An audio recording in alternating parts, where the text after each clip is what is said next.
guys, it's me once again, Christine, and welcome back to my channel.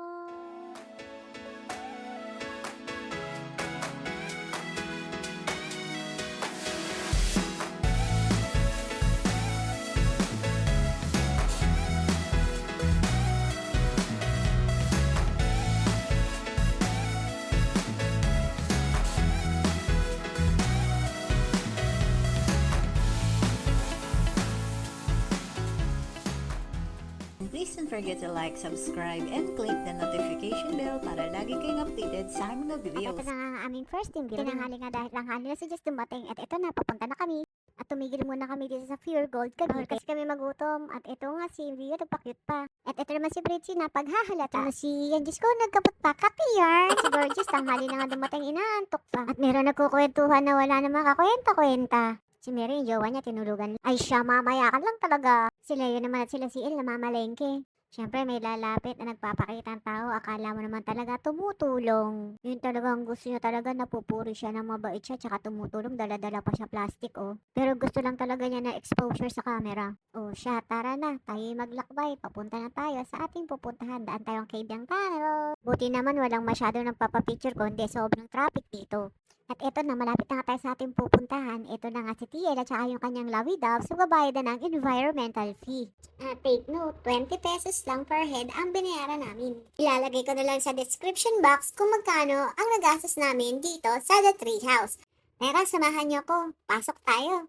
At pagpasok mo pa lang ay bubugad na sa iyo ang isang bahay kubo na merong silong kung saan pwede ka magpahinga dito sa baba. At dito naman sa taas, sa second floor, merong 3 kama.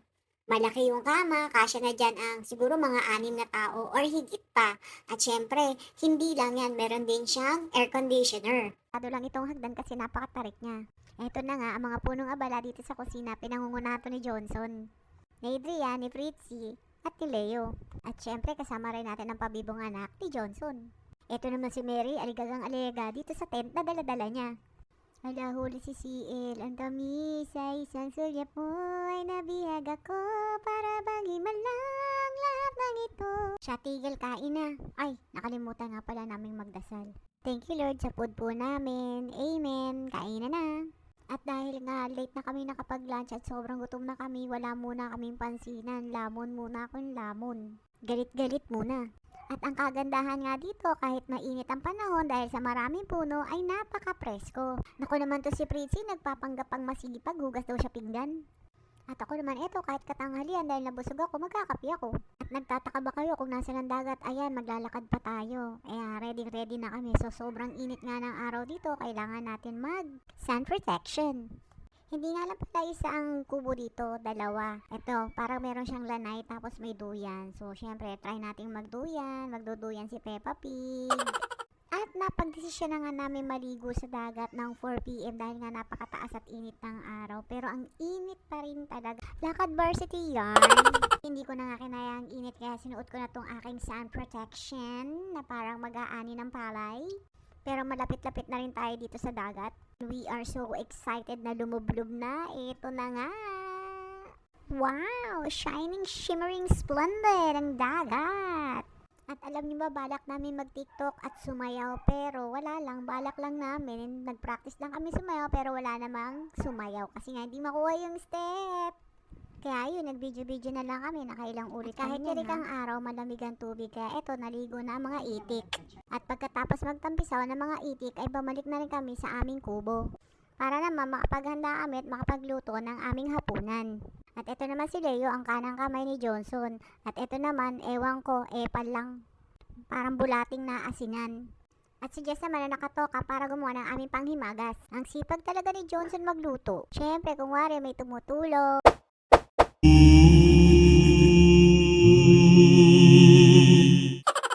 At Adrian, ang sinabi, maghain, hindi magpakitang tao. Ginagalaw-galaw mo lang yung mga pinggan eh. At ito na ang aming hapunan. For this food and bless the hands who prepared it.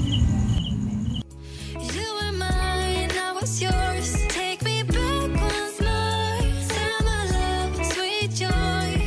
Where did you? At after nga ng hapunan, kami naman ay namihinga at nagpentuhan. At dahil nga hindi kami umiinom, natulog na lang kami. Good night muna! At pagdating ng umaga, tulog pa rin ang mga itik. At sa pangalawang kubo, dito na natulog sila Mary, si Leo at si Jess. At si Johnson naman maaga rin nagising para mag-prepare na ng aming magahan. Ayan na nga't hiniwa na ang itlog na mapula, pula pala. Hala, Leo, huli ka naman nagawa mo. Ay! Nag-iihaw naman pala. Ito na nga't prepare ko ng tuyo, itlog at ang hotdog. Si Gorgeous naging amasono, siya ang nag-prepare ng table. At eto na, ready na ang aming breakfast! Salamat sa napakasayang araw na ito at tayo din sama-sama. Sa mga mahilig mag-beach dyan at naghahanap kayo ng affordable na place, malaki, malawak, mabait ng may-ari, try nyo na dito sa The Tree House, Calayon, Nasugbu, Batangas. Sigurado mag-i-enjoy kayo kagaya namin. Paano ba yan? Hanggang dito na lang muna. Hanggang sa muli. Paalam!